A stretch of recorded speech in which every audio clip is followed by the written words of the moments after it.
Hi, this is Mike from Mike's Unboxing Reviews and How To, and on today's video we'll be taking a look at an awesome case from Thermaltake. This is the Thermaltake V390 Air. This is a slightly different design for those of you that are looking for a little bit of a change or maybe upgrading your current rig. This case actually offers an absolute ton of flexibility options, and I think personally that is one of the problems with PC cases these days. You buy one and after a while you kind of get a little bit bored, you've done everything you can to it. And this switches that gear completely. So with this, you've got a lot of flexibility in regard to installing different types of fans. You also got options for installing LED panels. So if you want to have a little bit of LCD bling in your system, you certainly can do with things like system readouts, temperatures, etc. And also just the fact that you can easily rotate your graphics card in this to have a vertical mount should you wish to. And also there's a massive configuration option for the fans. So you can have up to 11 120mm fans in here, so if you're going for extreme cooling you can deck this out with an absolute ton of fans, but realistically due to the nature of the design you don't necessarily have to. The inclusion of the new wraparound glass, which goes all along the front and up to the top as well, actually creates a tunnel effect, so all of your cool air coming in this end basically gets funneled straight out towards the back. So there's none of that thing where you get drop of pressure because you've got section in the top which is all ventilated. So this is actually a really good idea to keep your PC components nice and cool without needing to spend an absolute fortune on fans. Now it does actually come included with a couple of fans to get you started straight out of the box. It does include two CT120 fans which are daisy chainable and are currently situated in the back of the case, but of course if you want to you can remove those and put them elsewhere should the need arise. But today we're going to go through, have a look at this case, do a bit of a teardown. We have actually done a longer depth look at this case in one of our live streams.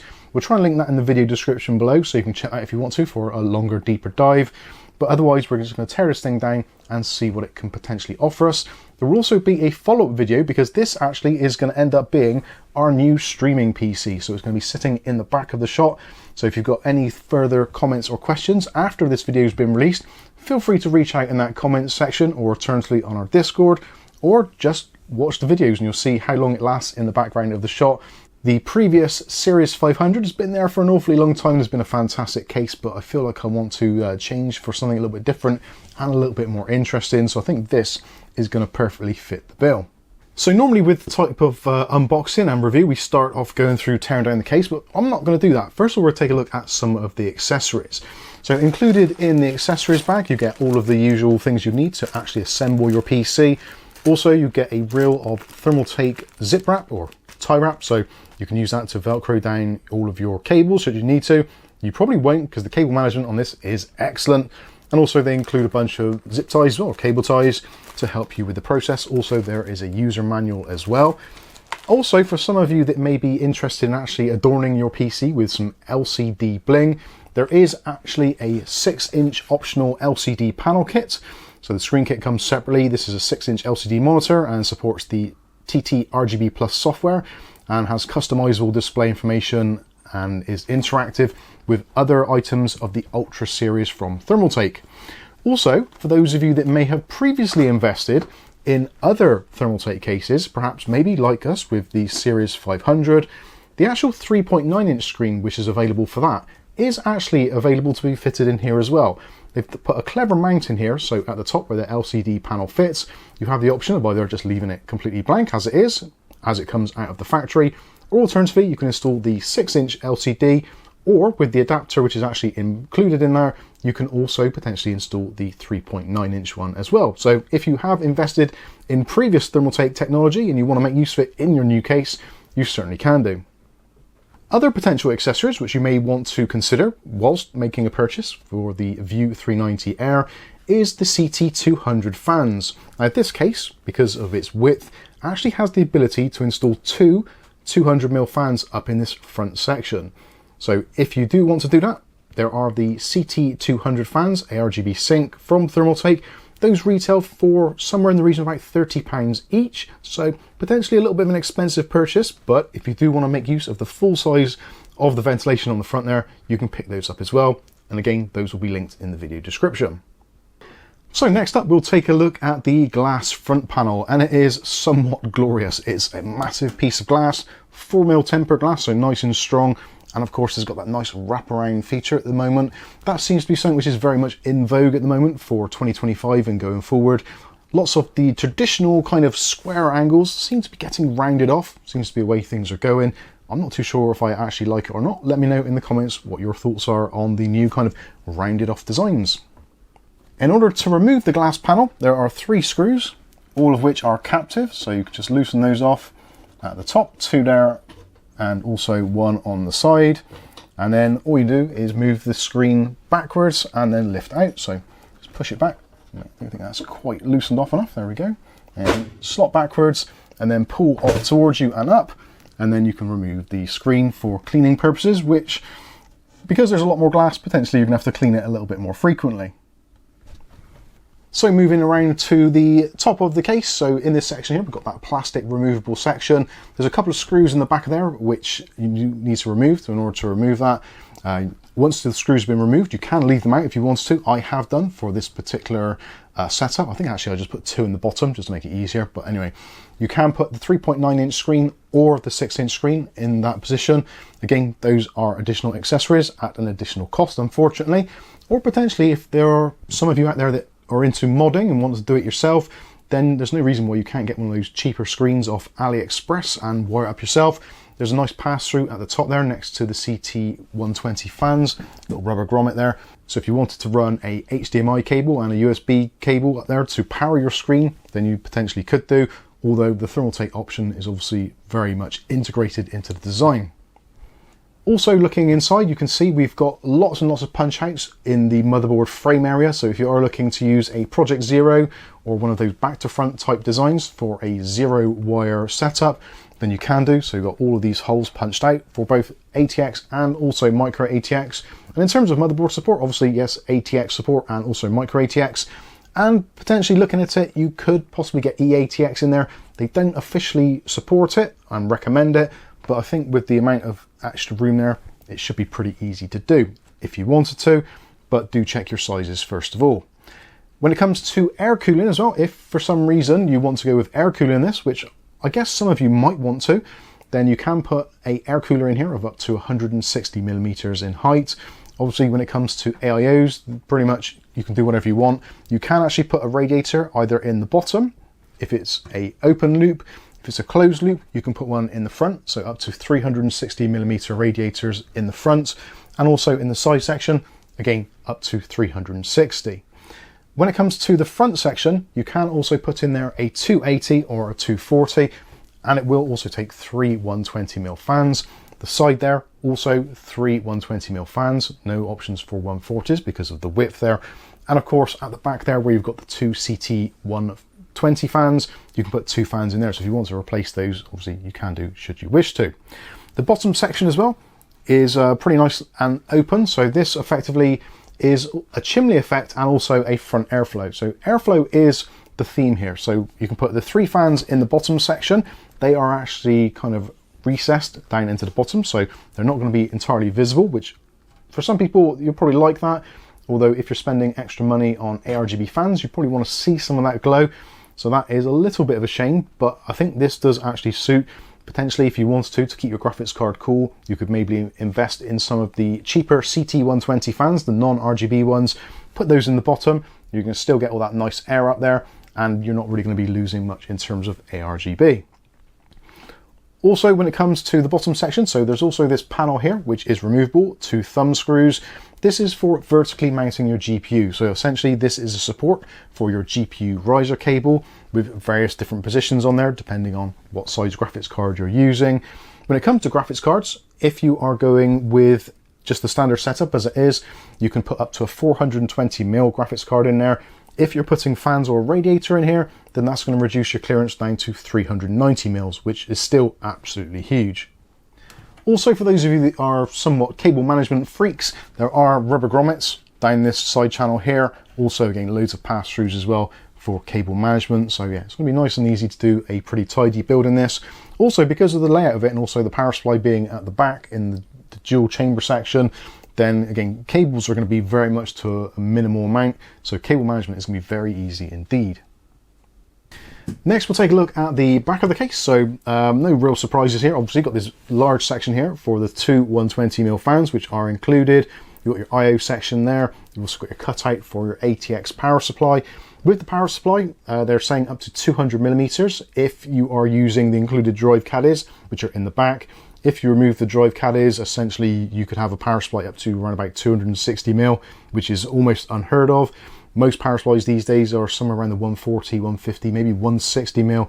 So there's going to be an absolute ton of room there for your power supply installation. Moving down slightly, so a little bit more ventilation area here. And also, this is a really cool piece. So the removable PCI Express blanking plates. This also is rotatable. There's a patented design. So all you do is remove a couple of screws and you can twist it around 90 degrees. And that way you can install your graphics card vertically should you choose to do so. Next, we'll take a look at the back of the case, and as with usual with Thermaltake, it's all about airflow and all about filtration. So this back section, so if you think of it, your power supply is going to be somewhere here. So you're just going to be pulling in cool air from the side of your PC and then exhausting it straight out. So that isolates the heat from your power supply from the rest of the system, and also conversely, obviously isolates the heat from your system going into your power supply. Therefore, your power supply can potentially be more efficient at a lower temperature.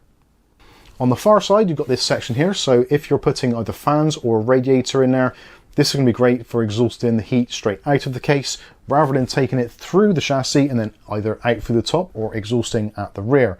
This means cooler temps for your CPU because you're going to get cool air coming from the front of the chassis straight into the path of the fans and then exhausting straight out. Again, because you're going to have potentially lots of fans in here, it isn't going to be a worry for the rest of the system. It's still going to get plenty of fresh air. And also, due to the fact that you've got the two exhaust fans on the rear, that's going to be pulling out air. So obviously, cool air is going to try and make its way back inside of the case. To remove the back panel, it's very easy to do. Just pop this off the side and lift it out of the way. And as with normal, with Thermaltake, they've included these nice mesh nylon filters, which are pretty easy to remove. So if you want to take them out for cleaning purposes, and then they kind of lock back into place, ready to go for your next session of gaming. So yeah, that's pretty good. I like that. The removable mesh is excellent. Obviously, if you do want to get loads and loads of airflow, you can remove those entirely. But obviously, if you don't have an extremely clean home, eventually it's going to gather in a ton of dust. So taking a closer look into the back of the system. So again, tons and tons of room in this dual chamber section for your power supply, cables, etc. And also access to the plastic panel or the cap. So if you do want to put your LCD screens in there, you can do very easily. You can see here the mounting section for your fans. And also this part here is a drive mounting area. So on this section, you can put two 3.5-inch drives or three 2.5-inch drives if you wanted to. If you're somewhat of a purist and you've gone all digital on your storage, you can, if you want to, undo the screws, one top and one bottom, which I've already done. And this panel can be taken out. Just pops out. There's a little location lug at the bottom, and you can remove this panel in its entirety, giving you a lot more room inside to do your cable management or to fit other components should you wish to. Now, all the cabling has been done very nicely, and there's all black sleeved as well, which is really nice to see. And actually, if we take a look at those, so first of all, you've got your front panel connections. So you've got a front panel connection block. So that just goes onto modern motherboard straight away. No faffing around with individual connectors. Also the same for HD audio, nicely blacked out. So if for some reason it is on show at the front of the case, you're not going to see any of those horrible colored wires. It's all been nicely blacked out to match the rest of the design. You also got a 2-port USB 3.0 Type A. So you've got two cables there, so that means 2 ports. And also you've got a USB Type C. So plenty of options there for connectivity on that top panel. Also in here, you've got a cable running from the CT120 fans. Those are currently daisy chained, so you've just got one cable to plug into your motherboard, and you can also daisy chain additional fans should you wish to or need to. Or if you're taking them out, obviously just put in whatever you want to, and that is absolutely fine. So there's a mounting ledge there for the power supply, which is going to be kind of in this position here. So still lots of room to access the top panel. Again, you've got 2 screws there and there. There's also 2 hidden behind the front I/O. That was something which actually confused me to begin with. I didn't realize they've actually done something quite cool and quite clever for this. So the top panel here actually pops off. So that is where your front I/O is. And then you can gain access to 2 screws on the top, and that way you can remove the front I/O section in its entirety to gain access to the screws, or for modification purposes, or if you're one of those people, which I know it does happen, someone's damaged your USB ports or your power buttons failed or whatever it is. If that is the case, then you can remove that as a modular unit to be replaced without having to kind of send back your entire PC case. Now, I don't know how it's going to work warranty wise in different countries, but pretty much it's likely if you do get any problems with that, they may be able to send you out a new I/O panel. Yeah, possibly don't quote me to that, but the flexibility is there. Or if you just want to take it out and do some modifications to it, you can do. Also, if you get the cables out of the way, so you can see here, we've got the sections here with the rubber grommets to pass your cables through, so nice and easy for cable management. Also, there's some tie down points there as well, so you can put Velcro straps there to keep all your cables nice and tidy. And also there's some tie down points actually on the bottom as well to keep all of your cables nice and tied together. So a little bit of an overkill on those, if anything. There's about 9 of those there. But yeah, for cable management purposes, you could make an extremely tidy build out of this, should you wish to. And next we'll take a look at the bottom of the case. So nice big feet on this to actually raise it up to allow nice cool air to come in through the bottom if you're putting fans in. If you're not, natural convection will pull in a little bit of air anyway. And also you've got this really easy to remove filter. Again, nylon mesh, as is pretty much always the case these days from Thermaltake. And that slots in, comes in from the side. So even if you have got your build fully built and you just need to do some maintenance, it's very easy just to pull that out to do your maintenance, clean up, etc. Or to gain access to the screws at the bottom for your fans. So that's all been done very nicely. The feet, again, raise it up probably about 25-30 mil. So decent amount of cool air getting into that bottom section. Next, we'll take a look at the top section. So again, this normally would have glass here, but I've removed that because of reflections. The top panel, the front panel I/O, so power button with an LED built into it, 2 USB 3.0 5 gigabit per second ports. You've got a dedicated headphone and microphone jack, also a reset switch, and also you've got your USB Type-C 10 gigabit per second port. So it's nice to have that little bit of faster transfer speeds on there if you need it. And again, this panel does come off, so if you do need to do any modifications, or actually to remove this section to gain access to your LCD panel at the back, there's a screw there and a screw there. That unit comes out with the wiring to give you full access to the LCD screen area. And next we're going to take a look at the front. So we've left the best till last. So obviously this is called the View 390 Air, and Air is pretty much what it's all about. So this large section at the front, like we've said already, you can put 2 200mm fans in there. CT 200s are fine. We've also tried using the Noctua, I think it's the NF-A20. Those fitted in there. Didn't think they were going to. They don't fit in anything else hardly, but they did fit in here. Didn't move a terrific amount of air, if I'm honest, because they've got a slow rotational speed of only up to 800 RPM. Wasn't overly impressed. So I think myself personally, when I do come to do a build in this, I'm probably going to end up going with 120s, put 3 120s in here. But you can, if you want to, put 2 140s in as well. To remove this panel, there are actually 2 screws in the side, and then this panel slides across and then out. And again, getting a little bit tired of saying it, but it's nice to see it. We've got that nice nylon mesh, which can be taken out to be cleaned and for all your maintenance purposes, etc. So with this gives us an absolute ton of options. So like I said, 2 200mm fans, 2 140mm fans, 3 120mm fans, obviously radiators, 360, 280, 240, etc. So that's all really good. Also, they've actually made it so that the depth here is actually quite big, generally because the 200mm fans normally have a thicker frame on them. So gives you just a little bit of extra there. And also, for those of you who want to, you can actually remove these actual braces as a complete thing. So if you are into some form of modding, you want to do some kind of 3D printing, and you want to cut out some of this, if you are using 200mm fans, you could relatively easily fabricate some brackets to actually do that. In order to me to kind of show you what I mean by that, so if you undo one screw here, I think it's just 1 screw, actually 3 screws, there's one in the middle as well.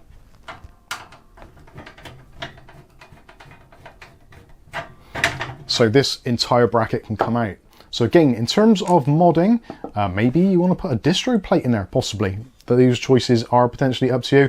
But yeah, if you wanted to kind of remake this frame, take away some of that metal that potentially will block your 200mm fans, then that is an option. But I think one of the main takeaways of this is the fact that there's so much flexibility, and also the nice attention to detail, such as those removable panels giving you the option for the 6-inch screen or the 3.9, which I haven't seen mentioned anywhere else in terms of Thermaltake's own documentation.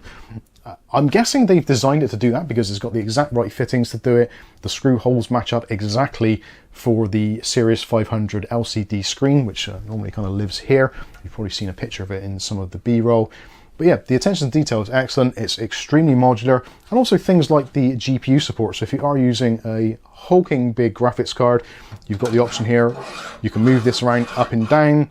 Also, if your graphics card is a little bit on the chunkier side, you can actually turn it around the other way. So that is that way up rather than being that way up. There's lots of options for holding your graphics card into place. And also this section at the bottom, you can undo the screws there. So if it's not in exactly the right place, you do have a little bit of wiggle room left to right, but also there are a bunch of screw holes. 1, 2, 3, 4, 5, 6, 7, 8 screw holes. So for the biggest graphics cards or for smaller graphics cards, there are lots and lots of choices available to you. So this is what I really like about a PC case. The fact that you can get involved with it, you can make changes. If you get bored with maybe your 120s at the front, you could put in some 140s, see how that works for you for cooling. Or if you want a different look altogether, put some 200s in there, which is something which is quite a rarity for cases these days. And also again, for the back, having 2 fans there, having that amount of airflow being drawn out of the back, especially when it's as close to your VRMs and also the CPU area, and also of course the top of the graphics card, the heat is going to come off the top of the graphics card and be pulled straight out of the back. So those of you that are thinking about this, thinking, well, it's got a glass top, it's not going to be very good for airflow or for cooling, Thermaltake have done all the testing, and you can check it out on their website. They've done some in-depth testing with some really high-end parts, and this thing really does well. Hence why it's got the Air name to it. So there we go, we've had a look at the Thermaltake V390 Air. I'm really excited to get the build done on it. Thermaltake have been very kind and provide us some other review samples to stick in here to make it all look very nice. So coming up shortly on the channel, we'll have a review of this. So this is the MagFlow 360 Ultra ARGB Sync. This is a cracking setup. It's got some really nice fans on there, some nice SWA fans on there, which are going to match up perfectly with the other SWA fans we've got there. So we've got the SWAFan 12EX ARGB Sync. Those are going to be going in the build as well. I'm probably going to take out the CT120s, and potentially we might put some of the Pro Thermaltake fans in the bottom because we don't really get to see the RGB. So we'll see how that goes. And of course, obviously the crown and jewels is going to be the 6-inch LCD kit to get some of that LCD bling going on in there. I think this is going to be absolutely cracking. I'm very excited to do the build. Also as well, I should mention, if black potentially isn't your thing, there is also the Snow Edition, which is in white. And also there is the Butter Caramel for some of you that like something a little bit different. And also for those into more wintry colors or autumnal colors, there's also the Future Dusk available should that be of interest to you. I should as well mention, I haven't come to it yet, but the price on this case actually is surprisingly cost effective, or I'm not going to say cheap because that would belittle it, but at £125 at the original launch price, I think this offers incredible value for money. Now obviously as time goes by and when there are sales on, as there generally tend to be, it potentially will drop down. I would have loved to have seen this come in at $99.99. I think that would have been the absolute perfect price, and at that price would be an absolute steal. But I think at £125, I think this does offer a lot of flexibility. It's extremely well built and can hold an absolute ton of parts. And obviously, like I said at the very beginning, if you're one of those people that gets bored with your PC setup every now and then and you just end up buying a new case and doing a whole new build, with this, potentially you won't have to do that because you can just swap out the fans for a completely different look, maybe stick in an LCD panel, maybe rotate your graphics card, all those kinds of things. There's lots of possibilities with this great case. So I think that's going to pretty much wrap it up. Hopefully you've enjoyed this video. If you have, smash that like button. If you want to see more content like this on a daily basis, maybe consider hitting subscribe, and don't forget to hit the chime notification. That way you'll be notified of future video releases. But for now, I've been Mike. This is Mike's Unboxing Reviews and How To, and hopefully we'll catch you in the very next video. Thanks for watching.